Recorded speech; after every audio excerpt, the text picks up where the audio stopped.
Meet up তাতে আমি fed up. হ্যাঁ, ম্যান্ডের মিট আপে আমি কেন ফেড আপ বলছি দাঁড়াও।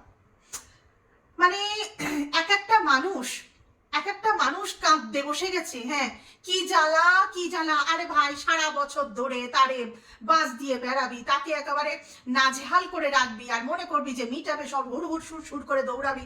মানে কি বলবো, মানে এরা আশা করে কোথা থেকে, কোন জায়গা থেকে। একটু আগে দেখে আসলাম ঝপা লাইফে বসে গেছে, সেখানেও সেই ভ্যান তারা নিয়ে কি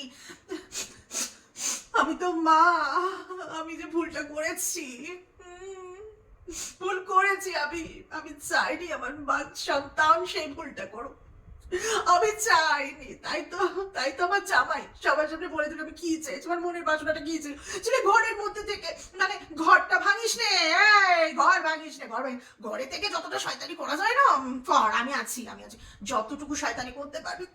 ঘর ভাঙিস নে, দেখছিস না এখন না পারি আমি। এক মিনিট এটা অ্যাপ্রুভাল দিয়ে দিই, যাতে আমি অ্যাপ্রুভ করার আগে আমার বাড়ির লোক করে দিয়েছে। যাই হোক, যাক, আমি একটু বিজি আছি বুঝছেন। হ্যাঁ, যাই হোক এক্ষুনি ডিং ডং করে বাজবে আমার বেলটা, আবার উঠে যেতে হবে, ভিডিওটাকে কাটতে হবে, একটা ফ্লোতে ভিডিও করি, এখনই সবাইকে ডেলিভারি করার ব্যাপার, কি বলবো আমি। যাই হোক, একটা ফ্লোতে ঢুকে গেলে না নিজেকে বার করা যায় না, বেরিয়ে গেলে না আবার সেই তার মধ্যে ঢোকাটা না একটা মুসিবত হয়েছে। যাই হোক, একটু সবাই বুঝবে না, ঠিক আছে।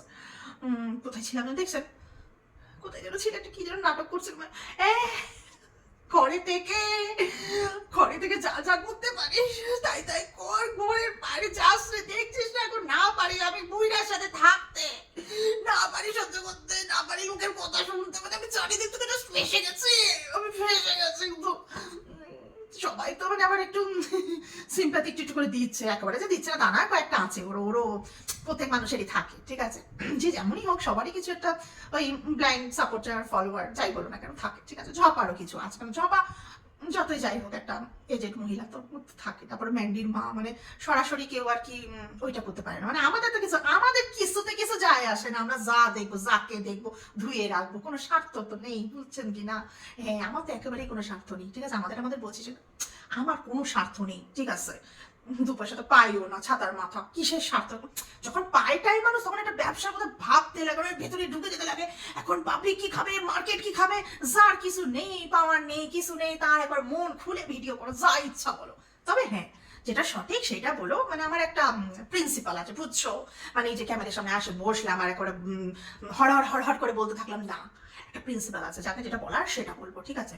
মনের তো সন্তুষ্টি থাকতে হবে না, ভিউজ না হোক বাবা, ভিউজ না হোক, কিন্তু কিছু করার পরে আবার সেই মনের মধ্যে খচখচানি নিয়ে শোয়াটা, একটু বাদে কিন্তু একটা বেল বাজবে, ঠিক আছে, তখন আবার একটুখানি ডিস্টার্ব হয়ে যাবে, ঠিক আছে, কোনো অসুবিধা নেই। জপাকে নিয়ে শুরু করেছি, আর জপা মাফিয়া, তারপরে ওইদিকে আবার সব কটাই মন ভাঙছে, ওই তো ফারিয়া, হ্যাঁ বলছে বেটবা। ঝপা এখন লাইভে এসে অনেক বড় বড় কথা বললো। হ্যাঁ, চোখের জল পড়ছে, ঝপা মুছছে। ঝপার এই মুহূর্তে কি ফিলিংস আমি বলতে পারবো না, ঠিক আছে, তবে ঝপার যেমন কর্ম তেমন ফল।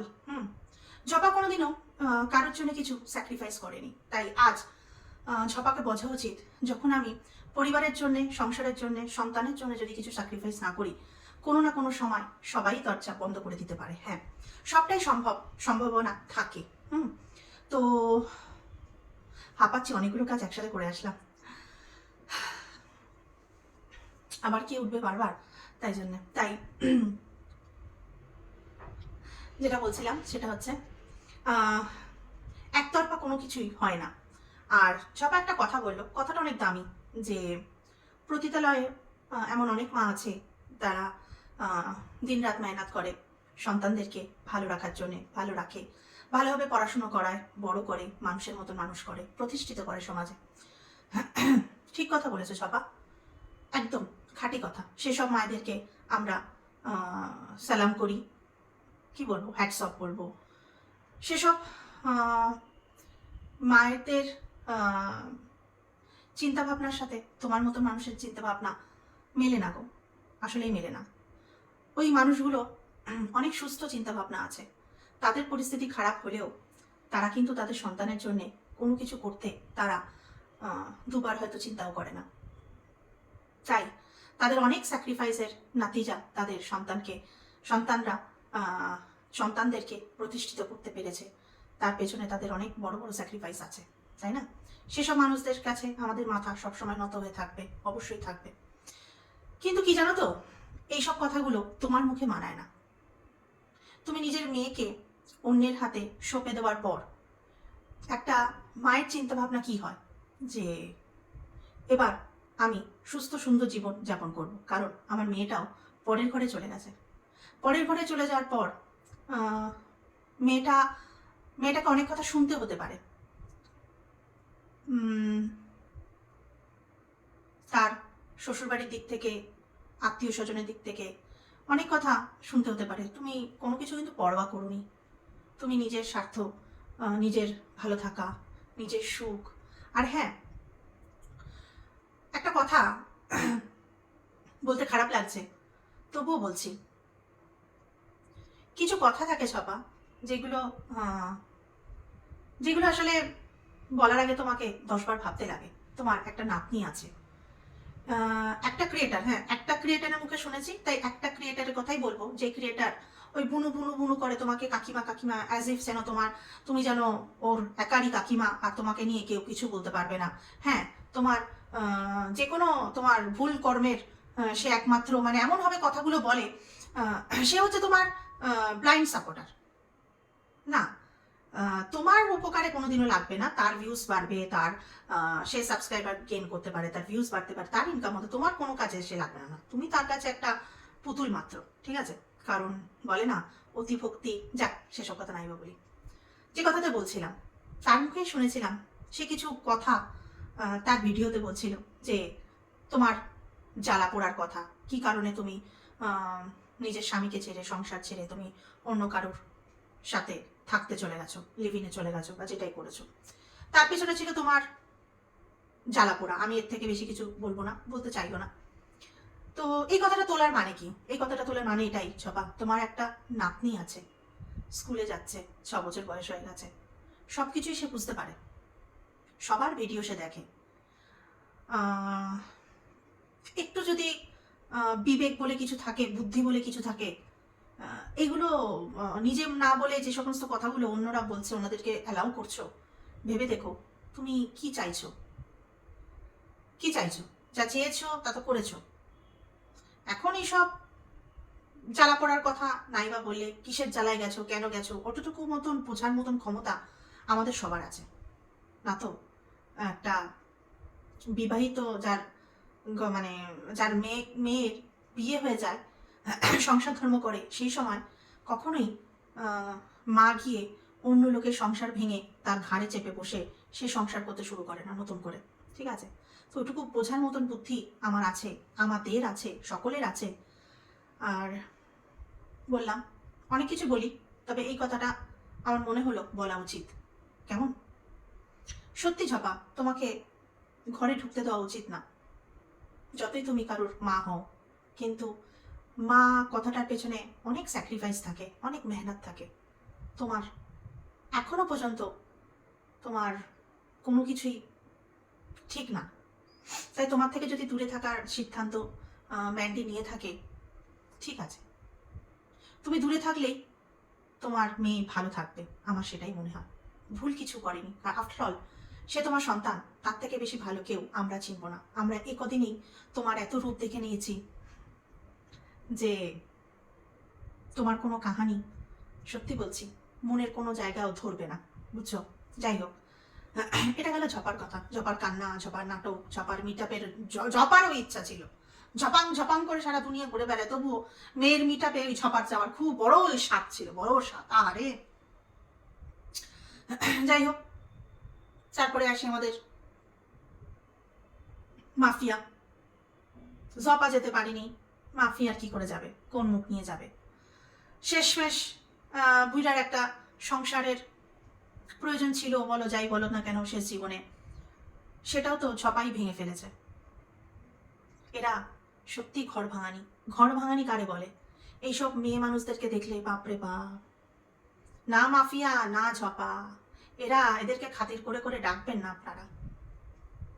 যদিও যার যেমন রুচি সে তেমন মানুষদেরকেই, মানে বলে না রতনে রতন চেনে, তো এখানে বলার কিছু নেই। এবার আসি আমাদের ফারিয়া। তো ফারিয়া দেখলাম আজকে যে ভিডিওটা দিয়েছে সেটা হচ্ছে আগের দিনের, গতকালের ভিডিও হবে, যেটা আর কি ওর মা মেয়ের বক্তৃতা দিল বলে পোস্টপন হয়ে আজকে দিয়েছে। তো ওর বাবা যাওয়ার আগে মেয়ে গেছিল, মানে ফারিয়া গেছিল আনতে, মাটন আনতে।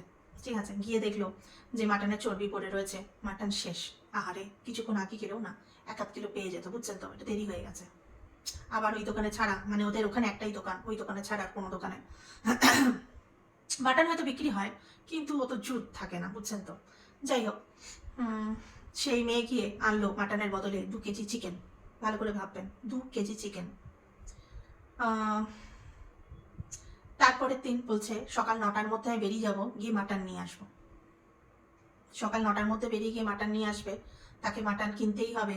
যারা আগের দিন চিকেন খাচ্ছে, তারপরের দিন মাটন, বুঝতে পারছেন, মানে 3 জন মানুষ 2 কেজি চিকেন, বাপরে বাপ। তারপরে পরের দিন কি আসবে? মাটন।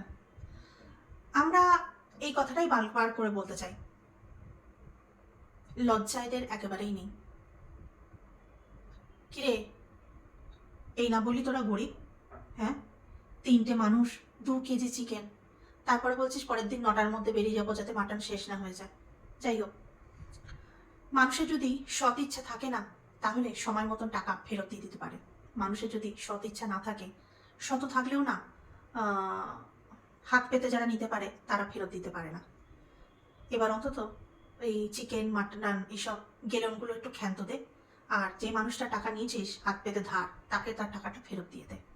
ও এখন যদি তুই কারেন্টের বিলের সাথে অ্যাডজাস্ট করতে চাস, যেটা কোনো মতেই সম্ভব নয়, ওই 22 দিন না 27 দিন না 25 দিন থেকে 15,000 টাকা বিল কোনো মতেই সম্ভব নয়। হ্যাঁ বন্ধুরা, এটা ভেবে দেখবেন, কোনো মতেই সম্ভব নয়। তো তোর এই ব্লেমটা নেওয়া যাবে না, ঠিক আছে? পাবলিক নেবে না, আমরা তো নিতেই পারবো না, ঠিক আছে? তারপরে গেল মা মেয়ে, অনেক ইচ্ছা ছিল হলুদ শাড়ি। হ্যাঁ, আজকে মিটআপে দেখলাম হলুদ শাড়ি পরেছে ম্যান্ডি।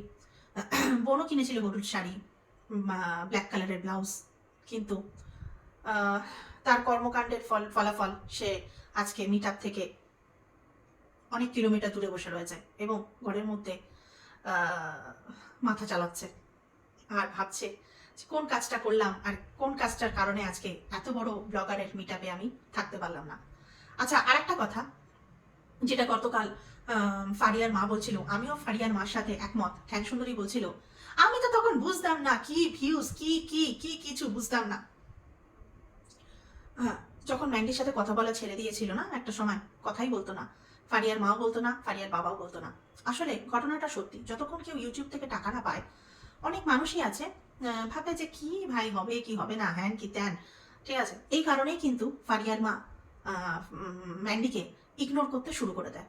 যখন ম্যান্ডি 10,000 টাকাটা দিতে ডিনাই করে, স্বাভাবিক, ডিনাই করাটা স্বাভাবিক। যখন এত বাজার ঘাট হয়ে গেছে, এত কিছু হয়ে গেছে, হ্যাঁ, বনুর জন্যে নোসপিনও চলে এসছে, সোনার রিচার্জও হয়ে যাচ্ছে, বনুর প্রেমিকের আবার 2,000 টাকা ধার, এসবও হয়ে যাচ্ছে, ভালো মন্দ গেলাকোটা হয়ে যাচ্ছে, সব কিছুই হয়ে যাচ্ছে, তাহলে 10,000 টাকাটা কেন হবে? তাহলে প্রথম দিন তুমি বললে না কেন? তারপরে তুমি পমপমকে দিয়ে 10,000 টাকা বলাচ্ছ, যখন তোমার সংসার পুরো ভরপুর হয়ে গেছে, মানে ম্যান্ডি যখন সংসারে সমস্ত জিনিস ভরপুর সাজিয়ে দিয়েছে, ঠিক আছে, তখন বলছে যে 10,000 টাকাটা দাও। এটার মানেটা কি?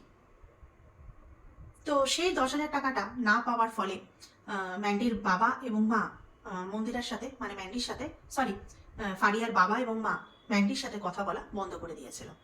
এই মতো অবস্থায় কেউই এরকম পরিস্থিতিতে থাকতে চায় না। যখন টাকা দিয়ে থাকবো, এত বাজারঘাট করে দেবো, সবকিছু কন্ট্যাক্ট যখন হয়ে গেছে, তারপরেও সবকিছু হচ্ছে, সবার সাথে কথা হচ্ছে, শুধু ম্যান্ডির সাথে কথা হচ্ছে না, ম্যান্ডির মেয়ের সাথে সারাদিন 1বার কি 8বার কথা হচ্ছে। এই কিরকম ধরনের ব্যবহার? আসলে এই ব্যবহারটা ওরা করেছে কারণ ওরা চাইছিল না। ওরা চাইছিল না কারণ ওরা বুঝেইনি যে ম্যান্ডি থাকলে ওদের আসলে আখিরে আর কি লাভ হতো। তোরা অনেক মাথা টাথা চালিয়েছে, সবকিছু দেখেছে, ওরা ভেবেছে আর দরকার নেই, মনিটাইজেশন অন হয়ে গেছে, আর দরকার নেই। কিন্তু ম্যান্ডি থাকলে যে 30K যে সাবস্ক্রাইবার, সেটা এতদিনে বোধ হয় 100K হয়ে যেত। এটা ক্যালকুলেশন করে উঠতে পারিনি। কেন কি ওয়াইটিতে ফারিয়ার খানদানের কেউই মনে হয় বা বন্ধু বান্ধব সেরকম হবে, বা যাই হোক ওর বাড়ির লোক এই ব্যাপারটাতে কোনো নলেজ ছিল না সেইভাবে। তার জন্যে ঠিক সময় মতন যখন মনিটাইজেশন অন হয়ে গেছে তারপরে ওকে দূর দূর করে তাড়াতে হবে। তাই তাড়ানোর আগে সবার আগে ওরা যেটা করেছে সেটা হচ্ছে কথা বলা বন্ধ করে দেওয়া, মানে পুরোপুরিভাবে একটা মানুষকে মেন্টাল হ্যারাস করা, যাতে এবার ফুটে পড়ো। তাই আজকে ম্যান্ডির মিটআপে বুনু এবং সদ্য পাতানো মা দুজনেই পা রাখতে পারলো না, তাই তো। তারপরে আসি আমাদের নাক নাক নাক নাগিন। নাগিনে তো বহু দুর্দশা, বাবা কি দুর্দশা কি দুর্দশা। নাগিন মানে যেখানে ঢোকে সেখানে একেবারে ছুঁচ হয়ে ঢুকে একদম ফাল ফাল হয়ে বেরোয়, ঠিক আছে। সে কেঁদে যাচ্ছে, নানান রকমের কি বলে রিলস বানাচ্ছে স্যাড সং এর উপরে, নাটক নটাঙ্কি, খুব জ্বালা খুব জ্বালা। সবাই গেল, আমি না, আমাকে ছাড়াই হয়ে গেল। পারলি তো, পারলি পারলি, হ্যাঁ হ্যাঁ নাগিন হ্যাঁ, তোমার বিষ কেউ নিতে চায় না, তোমার বিষ তোমার পরিবারের জন্য রাখো, সবাইকে নীল করে দাও, নীল বিষ ঢেলে ঢেলে ঢেলে ঢেলে। যখন তুমি ওই ওই কি বলে ধনে পাতা দেওয়া ডাল করো না, ওর মধ্যে একটু ঢেলে দিও, হ্যাঁ পরিবারকে ডিস্ট্রিবিউট করো তোমার বিষ, সমাজে আর ফেলিও না তোমার বিষ, প্লিজ নাগিন প্লিজ। একটু টমেটো ডালের মধ্যে বিষ ঢেলে দিও, আর একটু ওই ধনে পাতা দেওয়া ডাল করো, ওইটার মধ্যে একটু বিষ ঢেলে দিও, আর একটু বিষ ওই কি জানো ওই যে বেগুন ভাজো রোজ, হ্যাঁ সকাল সকাল হাজির হয়ে যাবে একই জিনিসে ঘিসা পিটা ঢালতে থাকো একটু, তাও ঠিক আছে, সবকিছু ঠিক আছে, সবকিছু ঠিক আছে। সমাজে তুমি শুধু তোমার মুখটা দেখিও না, বিষাদহর নাগিন তুমি আর দেখিও না। খুব কাঁদছে, খুব করে ন্যাংরা চোংরা নিয়ে বসেছে করে চোখ মোছার জন্য। ঢং ন্যাকামি করার জায়গা পাও না, না অত কথা বলো, অত ন্যাকামি করো, অত কান্নাকাটি করো, অত প্রুফ রেখে দাও, এভিডেন্স রেখে দাও, হ্যান্ড করে দাও, তো কর্ম করো কেন? এরকম কর্ম করার সময় মনে থাকে না? হ্যাঁ কর্ম করবে, কিউআর কোডও দিয়ে দেবে, লোকের থেকে ভিক্ষাও নেবে, তারপরে আবার দেখো মুখবাজিতে, মানে এর ভদ্রভাবে থাকতে বলে কখনোই ভদ্র হয়ে থাকে না। হ্যাঁ এরে এরে দূর দূর করে তাড়াও, দূর দূর করে তাড়াও। আর বিষটা না এই আশপাশে না ছড়িয়ে পরিবারের মধ্যে ছড়াও। আছে তো পরিবারের কটা মানুষ, লোকের ঘর ভাঙার জন্য এরকম এক পা তুলে দাঁড়িয়ে থাকার কি আছে? হ্যাঁ খুব ভালো লাগে না? একটা সুস্থ সন্তান, একটা বাচ্চা আছে পরিবারটার, থাকুক না, ভালো থাকুক না। ডেইলি ব্লগে তো অনেক কিছু আছে বলার মতন, চোখে পড়ে না সেগুলো? আমরা করি না? হ্যালো হ্যালো, মানে প্রথমে খেলো মন্দির আর এই বইটাকে, এবার মানে আগে থেকে তো আমি দেখিনি, ওটা তো আমি দেখিনি। এই ম্যান্ডির পরিবারটাকে একেবারে উঠে পড়ে লেগেছে। হ্যাঁ হাজবেন্ডের কাছে খালি টেক্সট পাঠানো হচ্ছে, এটা ওইটা সেইটা, তোমার কুলাচিটটা তোমার কিছু যায় আসে, তোমার একেবারে তুমি একদম জাতা মহিলা, একটা জাতা, তুমি মেয়ে মানুষের নামে একটা কলঙ্ক, জানো তো, অনেক বড় কলঙ্ক তুমি। মানে কি বলবো, অন্তর থেকে বলছি, আমি ফিল করতে পারি, মানে তোমার একটা মানে তোমার চোখ মুখের মধ্যে না প্রচন্ড একটা মনে হয় কি তুমি মানুষজনের ভালো তুমি দেখতে পারো না। তোমার ভগবান একটা সুন্দর ফিচার্স দিয়ে পাঠিয়েছে, কিন্তু তোমার মন মানসিকতার জন্য না আমাদের কাছে বিষের মতন লাগে, ট্রাস্ট মি। তো চলো বন্ধুরা, এইসব মানুষজনের থেকে শুধু ম্যান্ডি কেন, আমাদের সবাইকেই দূরে থাকা উচিত। এরা মানুষ রূপে তো আসে, কিন্তু সবকটা এক একটা হ্যাবান থাকে। একটা কথা মাথায় রাখতে হবে, আমরা সব কিছু করতে পারি, লোকের ক্ষতি করে করতে পারি না, তাই না? মনুষ্যত্ব হারালে চলবে না। আমরা এখানে ওয়াইটিতে এসেছি সিম্পলি কন্ট্রোভার্সি করবো, ভিডিওতে যা দেখবো, কি খেলো, কি পড়লো, কি করলো, এটা ঠিক করলো না, ওটা ভুল করলো, অনেক কিছু থাকে বলার, অনেক কিছু অনেক কিছু। আমরা যদি সুন্দরভাবে অবজার্ভ করি না, অনেক কিছু থাকে। কিন্তু এই ধরনের মানুষগুলো কি করে জানেন তো, মানে এরা হেন তেন প্রকারে একটা সম্পর্ক তৈরি করে, একটা ব্রিজ তৈরি করতে হবে না কানেকশন করার জন্য, করে। সেটা হয়ে যাওয়ার পরে সুন্দরভাবে তাদের অন্দরমহলে প্রবেশ করে এবং ওই বিষাদা সাপের মতো ঠিক সময় ছোবল মেরে বিষ ছড়িয়ে সংসার ভেঙে নিজেদের ঘরে চলে নিয়ে আসে। যখন আসে তখন একটু অর্থ উপার্জন করতে পারে, কিন্তু সে অর্থ আসলে কোন কাজে লাগে তো ভগবান জানে। সত্যি কথা বলছি, ওর কোন কাজে এই অর্থগুলো লাগে আমার সত্যি মানে হাস্যকর ব্যাপার। কারোর ঘর ভেঙে যারা ইনকাম করতে পারে। যাই হোক বন্ধুরা, ভালো থাকবেন। আর সবার জন্য আমরা একটু ভালো ভালো চিন্তা ভাবনা করতে পারি, এটুকু তো আমরা করতেই পারি। কারো ভালো পারি না পারি, অন্তত দূর থেকে বসে এটুকু বলতে পারি, সবাই ভালো থাকুক, সুস্থ থাকুক। আসি, কেমন?